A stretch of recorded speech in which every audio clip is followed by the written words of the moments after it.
Does hand washing help protect us against contracting COVID-19 or other airborne viruses? As a dermatologist, in this month of January of 2021, I see a lot of patients with hand dermatitis because they've been using hand sanitizers, antimicrobial hand washes much more frequently than they used to before the pandemic. And here they have rash and fissures and dryness on their hands.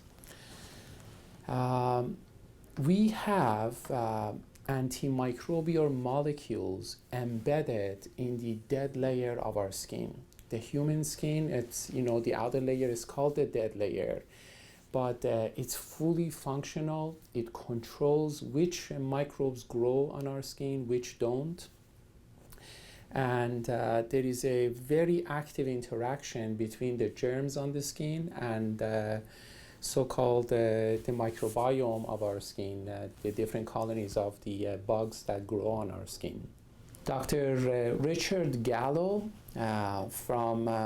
who's a dermatologist or head of the dermatology department at University of California, San Diego, presented at the UCLA Dermatology Grand Rounds a number of years ago. His research involves studying the antimicrobials that we have that are embedded in our skin.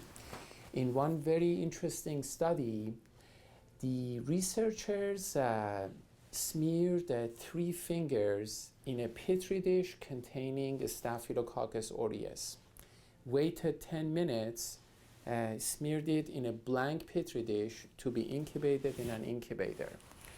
A week later, there was florid growth of these fluffy golden yellow colonies of bacteria. Aureus, by the way, means gold, Staphylococcus aureus, which MRSA is a subtype of it, means that it has a golden colony.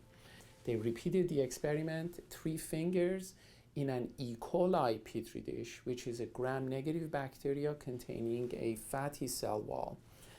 Waited 10 minutes, smeared it in a blank petri dish.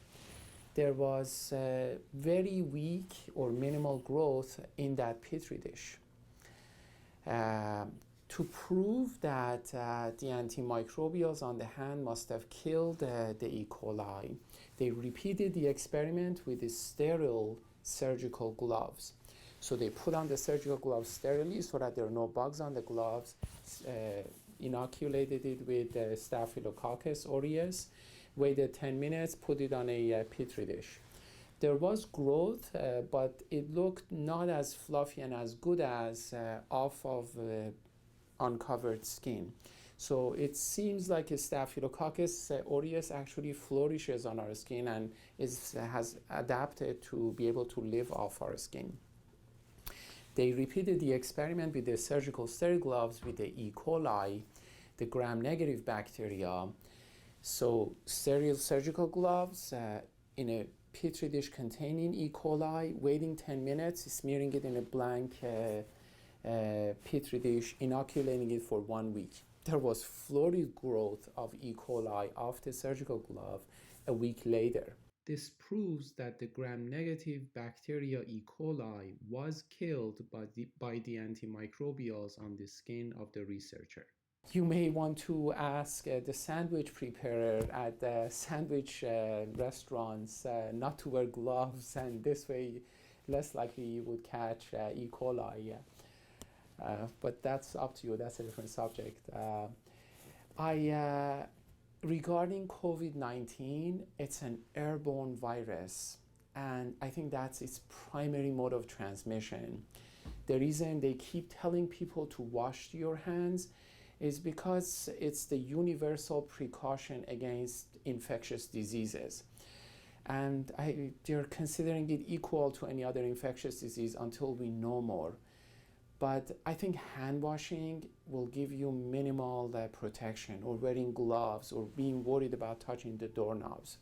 If you're a 5-year-old boy who picks at his nose every 5 minutes, then yes, you may want to wash your hands. But if you could wait 10-15 minutes after touching even an E. coli virus, because the E. coli has a fatty capsule similar to E. coli, uh, I'm just telling you this off the cuff and it's not proven yet. I have a feeling after 20 minutes, the antimicrobials on our skin will kill even this COVID-19 virus. Uh, Keep your hands clean, but I wouldn't go neurotic to wash so much. And the moment you've washed away the antimicrobial molecules you have on your skin by using especially hand sanitizers and harsh cleansers time and time, you've compromised your natural protection not only against viruses but against even bacteria, especially if it's reached the point that you have little fissures in your skin. Then you really are allowing germs into your body. The latest treatment I've heard for eczema and in children or adults who have eczema, Staphylococcus aureus, which is a gram-positive bacteria, meaning it has a sugary cell wall. It overgrows on the skin and I guess releases molecules that activates the immune cells that are on the skin. Hence, the person develops an itch and a rash. Inoculating their skin with a gram-negative bacteria, meaning it has a fatty cell wall, similar to what E. coli, which you've heard more, has. The way they found out about this gram-negative bacteria is that on the elbows of people who didn't have eczema, this gram-negative bacteria was much more populated.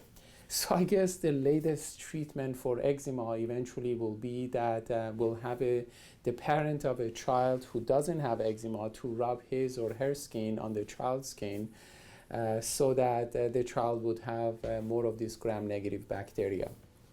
Dr. Jonathan Fisher, who's a dermatology resident at UCLA, Department of Dermatology, he gave a talk in the March of 2021. Based on his research, human papillomaviruses, which are wart viruses, they train our immune cells to later protect us against certain cancers. And this happens in normal people, in people who have normal immune system and normal skin.